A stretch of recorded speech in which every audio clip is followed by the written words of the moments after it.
Hello everyone, जैसे कि आप लोगों को पता होगा कि एसएससी सीजीएल 2019 के टीयर 2 का रिज़ल्ट आ चुका है और उसमें जो 15, 16 और 18 तारीख में जो शिफ्ट में नॉर्मलाइजेशन की घपले हुए हैं उनसे रिगार्डिंग हम एक ट्विटर कैंपेन चला रहे हैं जिसका हैशटैग है #CGL19 मार्क्स। अब आपको स्पेलिंग का बहुत ध्यान रखना है, #CGL1919 और MARKS मार्क्स। ये आपका कैंपेन शुरू होगा 23 फरवरी, मतलब आज सुबह 11 बजे से। तो कोशिश करें कि आप हर 15-20 मिनट से आधे घंटे में एक एक ट्वीट करते रहें। एक साथ आपको 4-5 ट्वीट नहीं करना है, अदरवाइज़ आपका अकाउंट सस्पेंड हो सकता है। तो आप कोशिश करें कि हर 15-20 मिनट से लेकर आधे घंटे के बीच में आपको एक एक ट्वीट करना है, #CGL19 मार्क्स। अब इस कैंपेन की क्या ज़रूरत पड़ी मैं आपको बताता हूँ।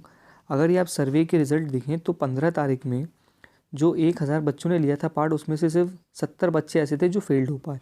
परसेंटेज फेल यहाँ पे 6.93 रहा। अगर आप 16 तारीख में देखें तो टोटल 1933 थे एस्पिरेंट्स, जिनमें से फेल्ड होने वाले थे 187। तो जो परसेंटेज जो फेल्ड कैंडिडेट्स थे वो थे 9.67।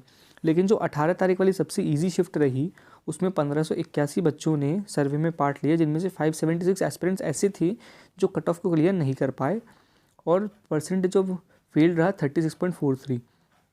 अब आप एसएससी का एक क्राइटेरिया समझिए कि नॉर्मलाइजेशन में क्या होता है कि सैचुरेशन का पॉइंट होता है, जिससे कम अगर आपका स्कोर होता है तो वो नेगेटिव में जाता है और जिससे ज़्यादा आपका स्कोर होता है तो वो जाता है पॉजिटिव में। अब क्योंकि 18 तारीख की शिफ्ट काफ़ी इजी थी तो उसमें ये सैचुरेशन का पॉइंट आया 180 मार्क्स पे। 180 से स्कोर अगर आपका कम है तो वो बहुत ज़्यादा डिक्रीज़ हुआ है और 180 से ज़्यादा है तो आपका स्कोर इंक्रीज़ हुआ है। ये 180 से 185 के बीच में था कहीं। अब अगर आप देखें, मैं आपको समझाऊँ कि ये CGL मेंस 15 तारीख में अगर आप देखें 3 सिनेरियो मैंने बनाए हैं। टीयर 3 कैंडिडेट्स हैं ABC। टीयर 1 में जिनके स्कोर हैं 170, 160 और 150। टीयर 2 में क्वांट में स्कोर हैं 150, 140, 150 और टीयर 2 इंग्लिश में स्कोर है 170, 160, 170। मतलब टोटल इनका स्कोर निकल के आया यहाँ पे 490, 460 और 470। लेकिन जो ये 3 एस्पिरेंट्स हैं ये तीनों कट ऑफ को क्लियर कर पाए। ये था 15 तारीख का सिनेरियो, ठीक है। मतलब 490 पे भी कट ऑफ क्लियर हुआ, 460 पे भी हुआ, 470 पे भी हुआ। लेकिन अगर हम 16 तारीख में देखें तो ABC कैंडिडेट्स हैं, टीयर 1 का स्कोर है 170, 160 और 150। इनका जो टोटल एग्रीगेट स्कोर निकल के आया वो था 490, 460, 470।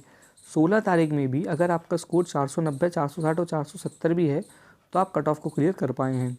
शर्त यह है कि आपका क्वांटम स्कोर इस कैटेगरी में लाए होना चाहिए, यूआर कैटेगरी से। लेकिन यहीं अगर हम 18 नवंबर में चले जाते हैं तो 3 कैंडिडेट्स हैं आपके पास ABC। टीयर 1 में स्कोर है 170, 190 और 180। टीयर 2 क्वांट में स्कोर है 160, 150 और 150। टीयर 2 इंग्लिश में है 170, 170, 180 और इनका जो एग्रीगेट स्कोर निकल के आया वो 15 और 16 तारीख से भी था ज़्यादा, 500, 510 और 510। लेकिन जो मेन दिक्कत कहाँ पे आई वो थी आपके क्वांट के स्कोर में। जो इनका क्वांट का स्कोर था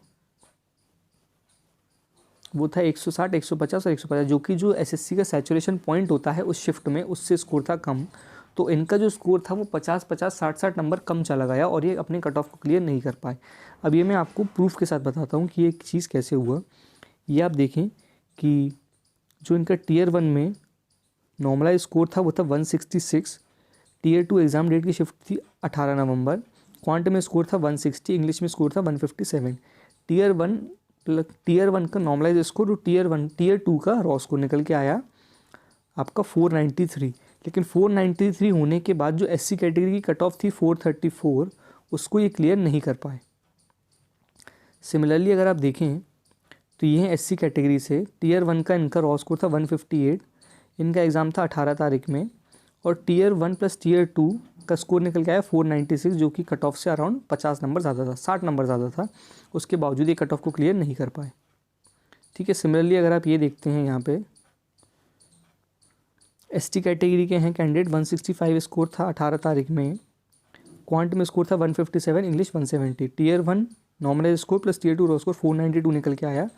लेकिन जो इनके कैटेगरी का कट ऑफ था 405, ये उसको भी क्लियर नहीं कर पाया। मतलब देखिए कि रफली आप मानिए कि अराउंड 87 मार्क्स का डिक्रीमेंट हुआ है।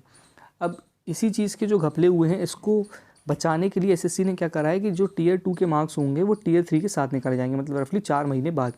तब तक तो जो आधे एस्पिरेंट्स होंगे वो CGL 2020 की तैयारी में बिजी होंगे, तो इस चीज़ पर ध्यान नहीं दिया जाएगा। इसलिए हम आज ये कैंपेन चला रहे हैं ताकि आप ज़्यादा से ज़्यादा कैंपेन में पार्ट लें और हमें CGL-19 का जो Tier 2 के जो नॉर्मलाइज मार्क्स हैं वो हमें पता चलें, जिससे हम एक अंदाज़ा लगा पाएँ कि नॉर्मलाइजेशन ने किस तरीके से काम करा है। उसके बाद हम देखेंगे कि आगे का रोड मैप क्या होगा। तो आप सभी से निवेदन है मेरा कि ये जो ट्विटर कैंपेन है इसमें बढ़ चढ़कर पार्ट लें, जितने ज़्यादा ट्वीट हो सकते हैं उतने ज़्यादा करें। प्लीज़ इस वीडियो को जितना हो सकता है शेयर करें। Thank you very much.